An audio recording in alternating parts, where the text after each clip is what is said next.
I was watching Toy Story 3, and the emotion at the end of that movie.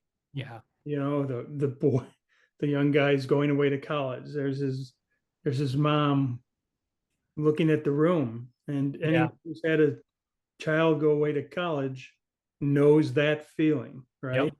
The, Yeah. the toys going into the inferno and Yeah. holding hands, that gets it. You get that lump in the throat. And I remember, this all the stories of Walt, that he didn't want to just make people laugh. He wanted to make people cry and feel all the other emotions with Snow Mhm.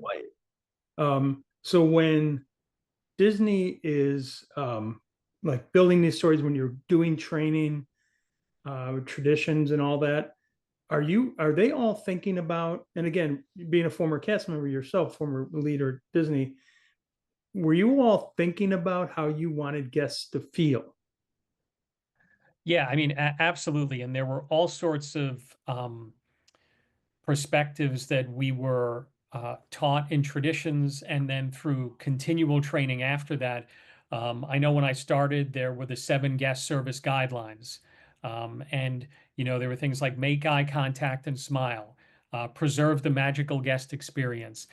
Then there were what was called the Disney service basics. And one of the Disney service basics, well, I should say the Disney service basics all started with the letter I. So it was I project a positive image and energy. So the cast member took ownership in the service that they were providing to the guest. But one of them was I can make a difference for a guest. And you would learn when you were in training or this continual training that the smallest thing you did could have an impact on a guest, and we were told stories, multiple stories about, a cast member just stopping to ask a family if they could take a picture, especially in the days before selfies.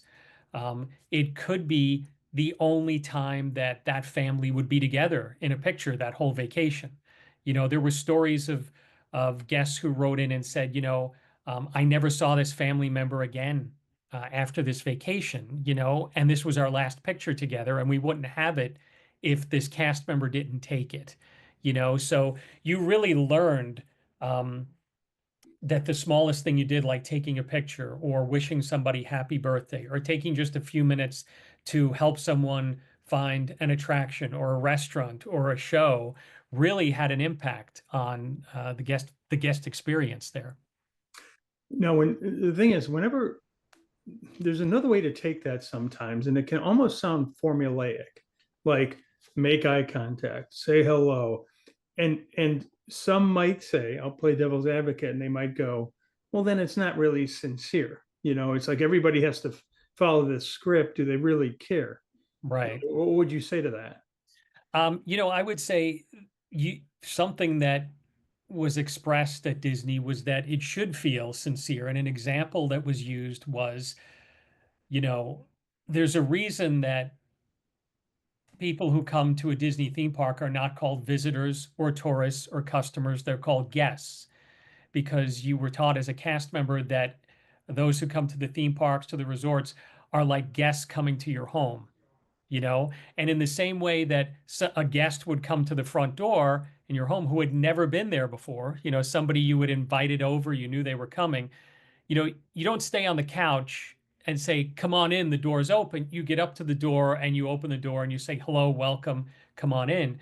So you were taught that same perspective at Disney, and that's what made it really genuine. And, something that you would learn as you would go on is, um, especially as a Disney fan, you would relate to the guest's experience because you had been there as well. You had been to Disney with your family and your friends. So you knew the difference between a good day, a great day, or a good day and a bad day at Disney, and how you could influence that and how other cast members had influenced your day. There was uh, a cast member that I worked with at when I managed the Walt Disney World shops at Orlando International Airport. And I think I've talked about him before. His name was Mickey. Um, he worked for Disney. His name was Mickey. It was great to see it on his name tag. It was even better when he answered the phone in the shop. I can only imagine what people on the other end of the phone thought. Um, but Mickey had a saying and a perspective. He said, every guest has a story. Our job is to find out what that story is. And that wasn't any official Disney perspective or training. That was his own personal perspective. And I think that was a great example of how cast members at Disney took ownership of the guest service in the same way they took ownership of everything else in their job. And that's what made it sincere, because Mickey had the talent to just walk up to a complete stranger and start a conversation. So, I mean, I think those are examples of how it does come across as sincere.